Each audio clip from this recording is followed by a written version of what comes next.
Heyo, busy brain. Welcome to the Busy Brained Saint podcast, where faith meets focus.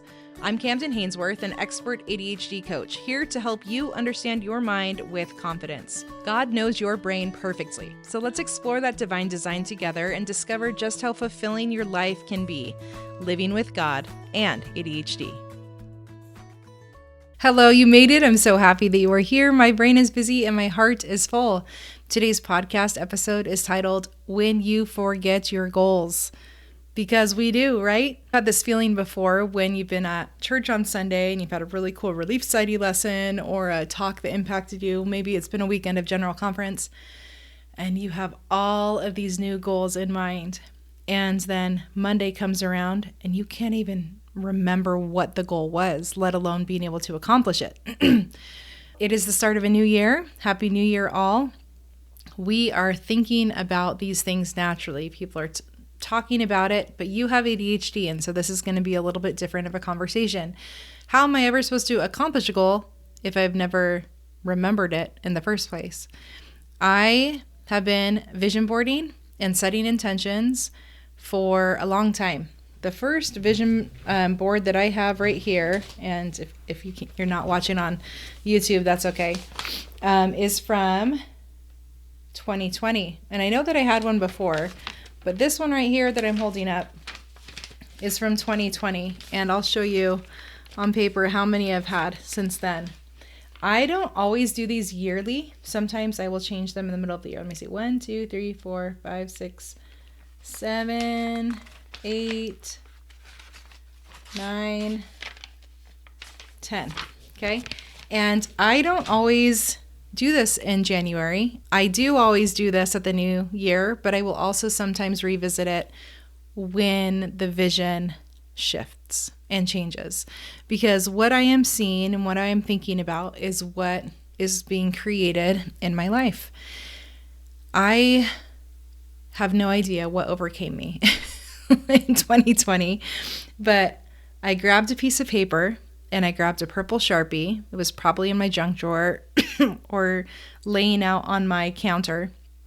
And I remember coming to that vision board with so much like angst and grit and frustration that it had to be something perfect and pretty and beautiful. And I had just come off of about a year or so of being in the MLM space, which is where I was like really intentionally introduced to personal development and coaching and growth. So I wouldn't take it back for the world, and owning your own business. But everything seemed like it had to be so precise and perfect. And in the state that I was in, there was no room for that. It was 2020. It was COVID. My once thriving business was failing. I had no capacity and I had hit burnout. And so I remember taking that purple marker and just writing all the goals that I had, all the things that I was so fed up with in my life that were really slowing me down, and putting it in a sleeve protector, taping it with packing tape onto the wall of my shower. So I just have like 1970s, there's the tub and the shower and the wall. So I just put it on the wall. And that is what started years now of seeing my goals and not forgetting about them. As a mom, a lot of the only alone time you get is in the restroom. And even when I'm in the restroom, I mean, there's little feet and little people and requests being made, and we're kind of talking outside of the door and sometimes inside of the door. And but the shower is a little bit more sacred. The shower is not very long. Still for me, probably the longest shower is going to be 10 minutes and I'm going to feel like I was in there for an hour. But it doesn't take much. It's the consistency of seeing my goals and seeing what I want to develop more in my life. The consistency of remembering that I have purpose, that I am beloved, that I am worthy of growth and forgiveness, and that I am a whole individual person, even when most of the time I am reminded that I'm not. I'm reminded in my business that I am a coach, and it is the best work. I love it so much. I can't believe I get to do this. To be an coach, to interact with the most incredible humans every day of my life. To be a mother, something that I longed for so many years going through infertility, to raise 4 incredible children, to do that with the love of my life, to be a wife and a partner with my husband, who I get to experience the immense joy of partnership with, and my calling, serving all these little kids in the primary with singing. There are so many things that pull from me, thankfully. I love my well-developed life and my relationships. And when I'm in the shower, I can just remember that Kamden is Kamden. That I am an individual, aside, solo, unique, different, precise from everything else that's going on around me. And even when I'm not wearing my contacts and I have to put my face like 2 inches from the page, and now I'm getting older, and so it's like trying to find the happy balance of being able to read the words with contacts or without. Even in those moments, in the very action of trying to see the vision, I am reminded that I am important and that I have taken time for myself. Some of you have asked about my process, and I have yet to create like a formulaic process as to how to do this, because so much of it is somatic, meaning so much of it requires me learning how to drop into my body and to find out and to ask my body and listen to my body, what is it that I need? This might feel strange for you to hear, but it is precisely what I do. And this is why I don't ever lose the pulse on where I feel like I'm going. Progress to me used to be measured by very particular indicators, especially progress in business. And those indicators were dollar signs. I still thrive and live and support my family off of the dollar signs. And what I have learned is that those are only a part of a very important process. And I wouldn't say more important than dollars, because that I feel like it puts a negative emphasis on money, because money is exchange. It is simply exchange, the same way time is exchange and products are exchange. But what is money without a grounded sense of self? And how can we best utilize that exchange? We can understand our body and our intentions and our visions that much more clearly. And then the money is not for nothing. The exchange in money is now to create something beautiful and impactful and fulfilling. And not just for the sake of having money, but for what that creates and what experiences and life that can foster and facilitate. I hope that someday money becomes neutral for me. I will be completely honest that it's not. I can cognitively tell you money is neutral. And I do believe that, but the trauma of my body in its imperfect, immortal state still is learning how to navigate that. So if you're with me, that doesn't mean that we're underdeveloped. It means that we are developing, that we are right on time, and we get to do this together. Isn't that fun? It's beautiful. Money is not the only thing on my vision board, but I will say that there are things on my vision board that are created with or without financial support. We could honor the privileges that I have, that I'm sitting in a home office, I have a computer, I have a printer, I have my own shower, and I honor those privileges. And I am making an assumption that most of the people under the sound of my voice also have, to a degree, similar kind of privileges in their own life. And if not, there's still something beautiful here for you. We are the masters of our mind. We are the creators of our future. Isn't that like from Willy Wonka or something? Something like that. I don't know. I don't think I quoted it right. But we have choice and agency as to how we're going to manage our minds, how we're going to manage our emotions, and what kind of life we want to create. I wish I could show you every single one of my vision boards because you can see how the development has gone over the years. But there's probably some personal information on here that I probably don't want to show you. I can probably just flash them a little bit at the camera. There's a lot that we can learn. I don't know why this one thing has become consistent in my life, but it has been. And I'm really grateful for that. I think that it's the way that I found works best for me.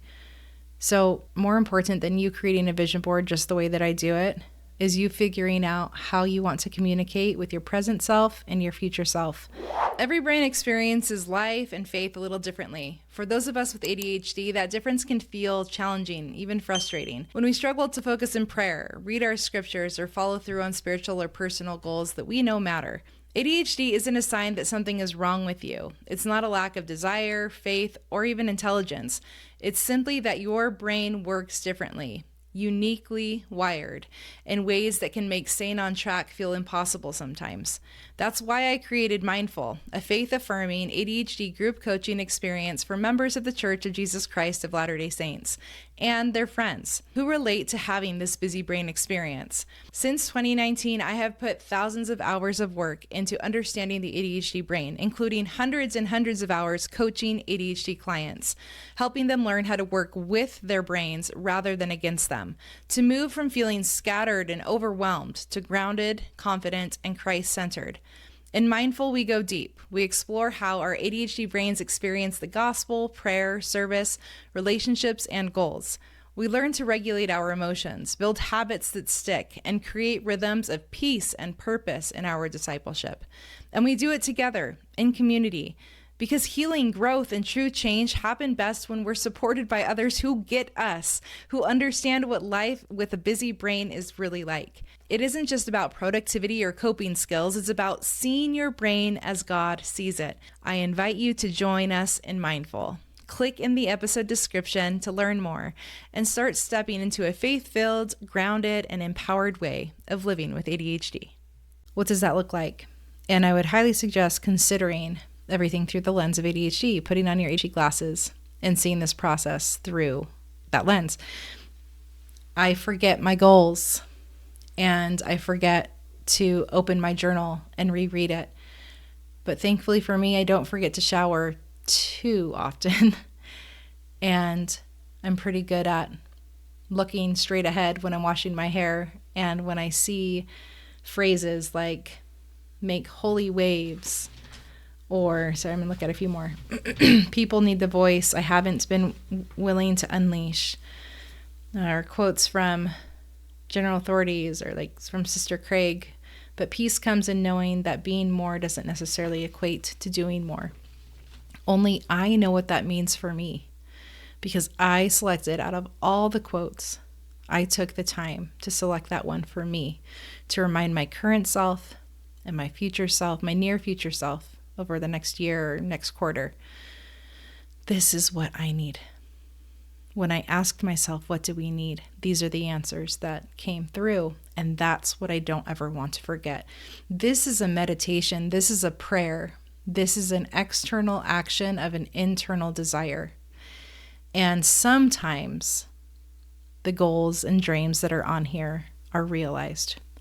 And other times, what I thought was my goal and my intention morphs into something greater than I could have imagined.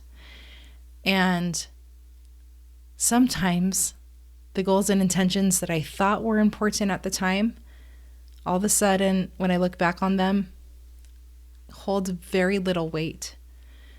And that's less important than honoring who we are now. Because even if my goal changes, it's probably because of the person that I got to know as I was doing my best to reach the goal. Can I give you an example? Let's go back a few years. And maybe I'm going to have my own contradiction here. Probably not. Okay, no, this is a really good one. So this, I don't see a year on this, but this was at least 2 or 3 years ago. I used to run a directory of coaches and ADHD experts called the ADHD Directory. And I founded that directory during a time where I was gaining a lot of momentum on TikTok and social media during COVID.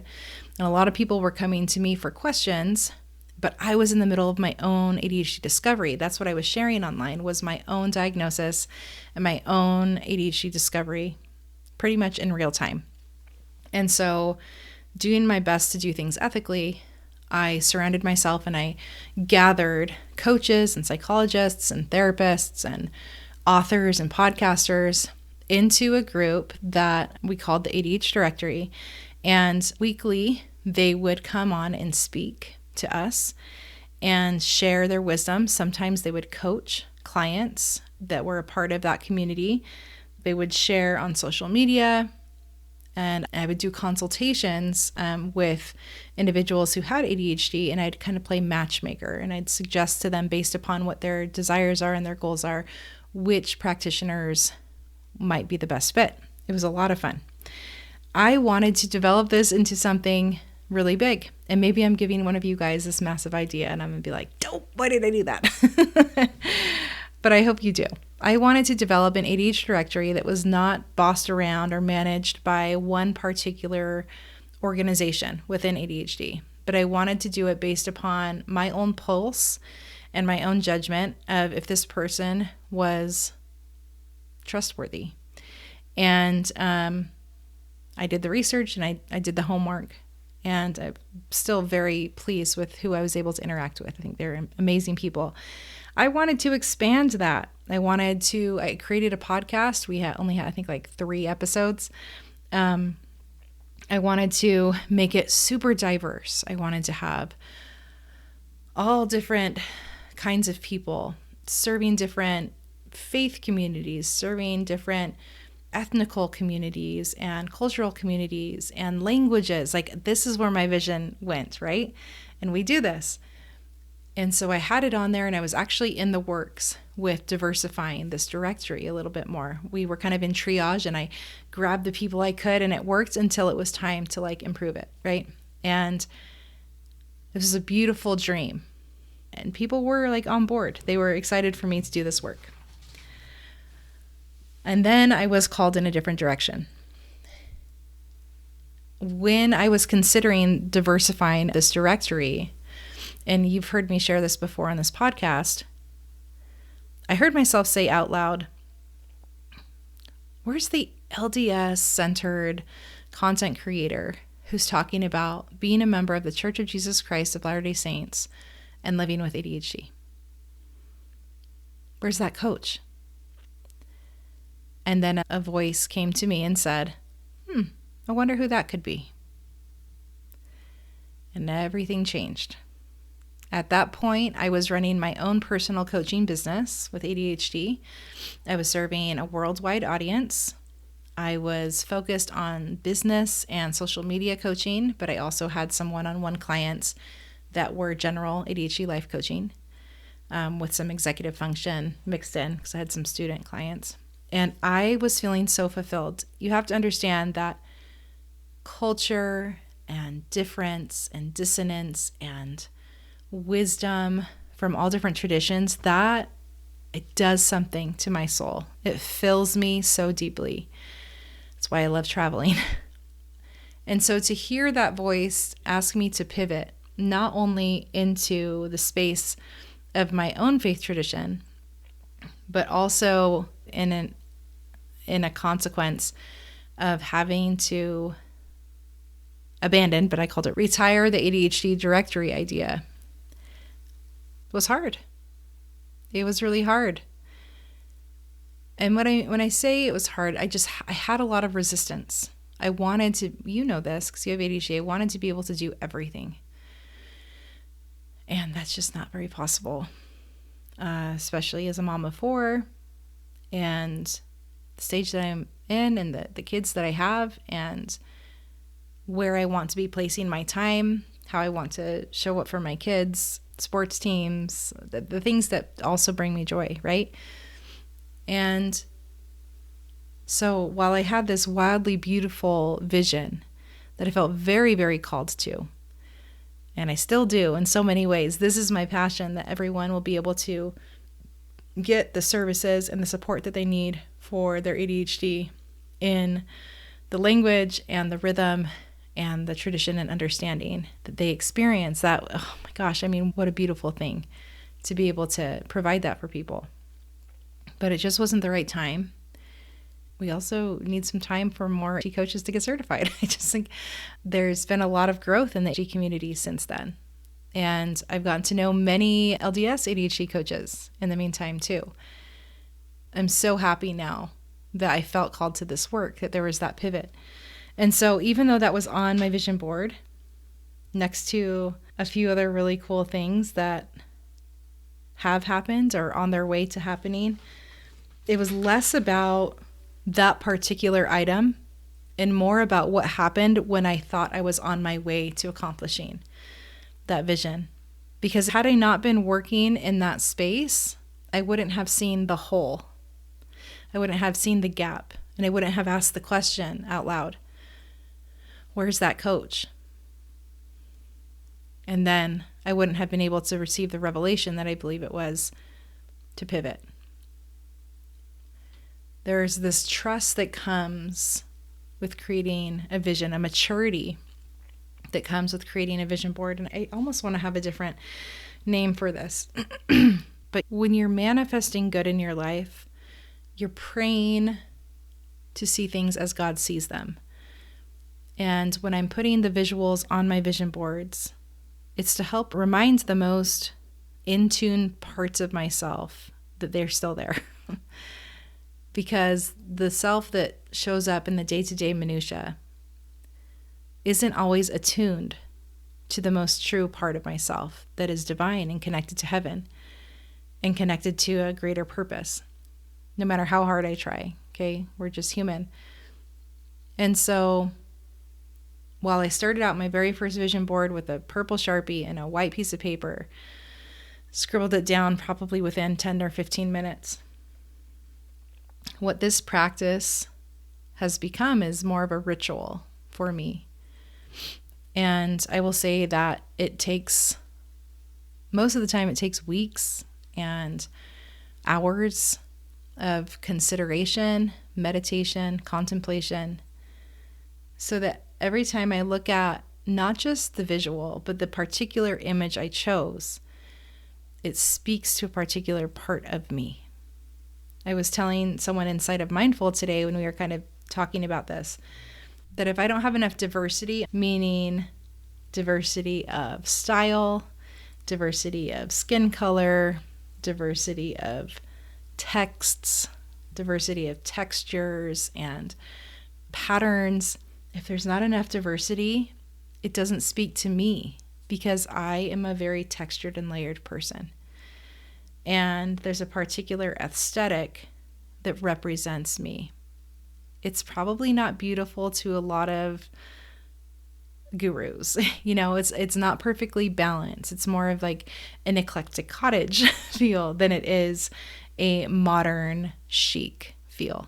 But it's me. And so when I see it and I see the colors and I see each individual image and picture and word and phrase, it is like I am seeing a part of my soul, my growing soul, my becoming self exemplified on paper. And that's what I'm reminded of every time I see it. I've had quotes from my patriarchal blessing on here. I have reminders of books that I want to read and music that I want to play. I have podcasts that I would love to be on, or podcast hosts that I'd love to have on. I have, my family is on every single one. Different aspects of my relationship and my health. I have other things that, I get thrown to the wayside sometimes that I just need a little reminder of. I have like the Instagram and the TikTok logos here. Like, yes, okay, this is something I still want to continue to do. I still want to tap into in my life. I have visions of how I want my home to be set up. One of the cool things is we have always had used couches and we still have used couches, but I wanted to have a couch that was low profile and was modern, mid-century feel. It would just fit the style of my home so well. But I wasn't willing to like go be all crazy about it, right? It wasn't that serious. It's just a couch. That year, my sister-in-law said, "Hey, we're moving." They're moving to Arizona. "Do you want our couch?" And would you have it? It was a leather, low profile, mid-century modern couch. And, I couldn't have thought that in a million years. She didn't see my vision board, So there's some things that are super literal that way. Places that I want to visit, places I want to take my kids, experiences I want to do, people I want to remember, parts of my testimony I want to be reminded of more, relationships I want to facilitate. Like all of these things, they're not each on every single vision board, but if you can take some time to just tap into your body and to make a vision for your future. And it doesn't have to be perfect, doesn't have to even be complete, but complete enough, perfect enough, or not, or a purple Sharpie on a white piece of paper, okay? That was perfect enough for me at that time. And that was up there for quite a few months, maybe half a year.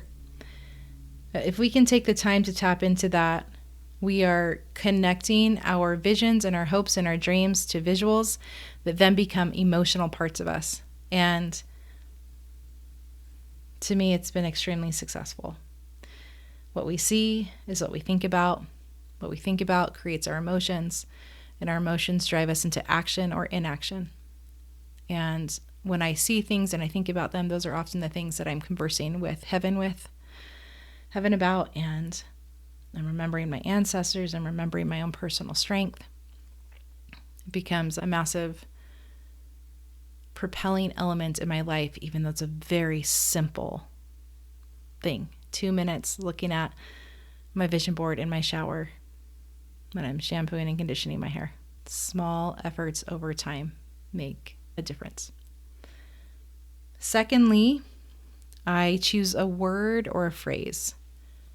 I think the first time I did this had to have been, let's see, I can probably find, I've always done the vision board, but I hadn't always done the word. So I think this was in 2020.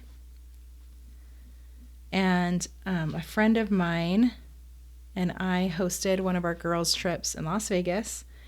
And she had just gotten certified as a life coach, or a couple of years previous to that. And she was like, let's all choose a word of intention. And so we all had to choose something. And I think this was like in 2020. Yeah. And I chose the word delivered. We were kind of going through rough strain financially in our family. I had just been diagnosed with ADHD. I was making some massive life shifts. I was in education. I was considering doing coaching. There was just a lot on the line. And believing and visualizing and falling into my body that could experience deliverance from all of that felt like the most holy thing I could ever ask for. I think during this time, I had a picture of all my family, and we had this crazy outbreak of hand, foot, mouth in our family too. And I was wearing a sweater that I purchased from Ross, but I kept the tag on because we couldn't find $13. That's how scarce things were feeling. I took the picture with the sweater on, with the tag on. And I think I eventually came to a point of like, no, we're not going to stay in this scarcity. I think I ended up ripping off the tag either at that point, and I kept the sweater. But at that point in time, that's kind of where we were at in this scarcity, this longing for deliverance. So when I choose my word, it reflects what I want to be reminded of. And it's almost like each one of these vision boards also has a phrase or a word that goes with it. This past year, it was create holy waves. I wanted to start to talk about things through the context of the gospel that might not be as mainstream, but were equally as important to how I have developed and maintained my testimony over the years. And in speaking to those holy instances that were so holy and so consecrated in my life, albeit maybe a little bit unconventional, I have seen so many other people in tears coming to me saying, hey, holy cow, I've never heard somebody talk about the gospel or testimony or receiving revelation the same way you have. I've never felt so seen in my whole life. I didn't know that there was a conversation that we could have about this. And I think it's just the beginning. But I needed to have the courage that even saying things in an imperfect way, not articulating things exactly right, would still make the waves to point them toward Christ and would allow them to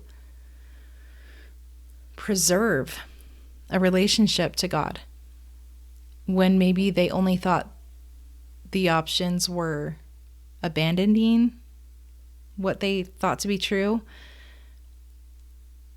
There's so much space for all of us in God's family. And that started for me in having the courage to speak and to make some holy waves.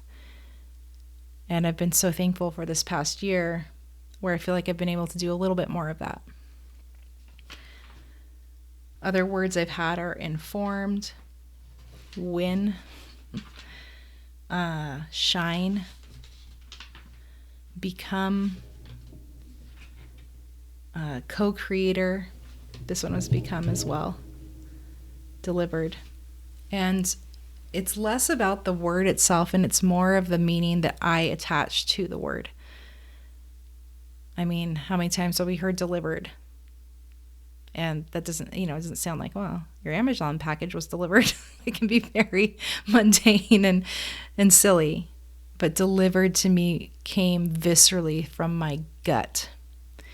It came from the deepest, most raw parts of my soul. It was a desperation and a almost clawing toward heaven that when I didn't see a way out, I could hope and trust and have faith that heaven would bring me out of that place. That's what delivered meant to me. And so this year I'm pretty certain I know what my phrase will be. I'm just working out all the kinks and the details and giving myself the time to do that. This is short-term big vision, if we can say it that way. And when I forget my goals, I got to make them visual. I got to remind my future self. I got to remind my current self and not kid myself that I'm going to remember. I got lots of random notes in my phone. I think that this feels like a constant conversation between me and heaven. We're in constant communication about, am I still on course? Are there places where I can repent? I can't tell you how many repenting prayers I have offered in my shower. As I have looked at my board, my prayer board, my communion board, and I have been reminded, I am so much more than how I responded to that daughter of mine. I am enough with you. And that doesn't have to diminish all the efforts that I'm putting in. It's just a reminder that I don't ever have to do this alone. That was never the point of creating the vision board in the first place. The point was to offer and to be in collaboration with heaven so that I can help more of God's children and I can fulfill more on my life's calling and my life's purpose. And it's worked. So I have a sleeve protector with packing tape in my shower, and it has 10 vision boards in it. And within the next week or two, it will have an 11th. And I will buy a piece of jewelry, because this works for me, that I will wear every day, that I never take off, that speaks to this vision, and that I can pull out and hold in my hand or see in the mirror, that grounds me, that represents all of everything that is a part of my vision with heaven and with self. And it becomes a very natural way to reflect upon what has happened in the past year as I bring that up and I create a new one, to express gratitude for what I've learned, for where I continue to desire to grow, to notice where I'm more confident, and what are my new parts of my life that might require a little more courage that I never thought I'd be able to do. The Spirit speaks to me in confidence, and it's so awesome to be able to go back into these vision boards and notice what brought me confidence that used to require courage. And how often with ADHD are we able to remember even last week, let alone 6 years ago, and be reflective upon that. So I hope this helps you guys. This is pretty personal and honest. And here they are. If you're watching on YouTube, here are all of the vision boards. They do exist. They are real. And they represent different aspects and elements of me. And they've taught me a great deal. So sending you all the best of luck, all the best of love, and all the best of God as you embark, however makes sense to you during this season and time of year of reflection, anticipation, hope, confidence, excitement. You're worth it. You're worth pausing with for a little bit to consider what God might have in store for you. Know how much I love you, and I am cheering you on.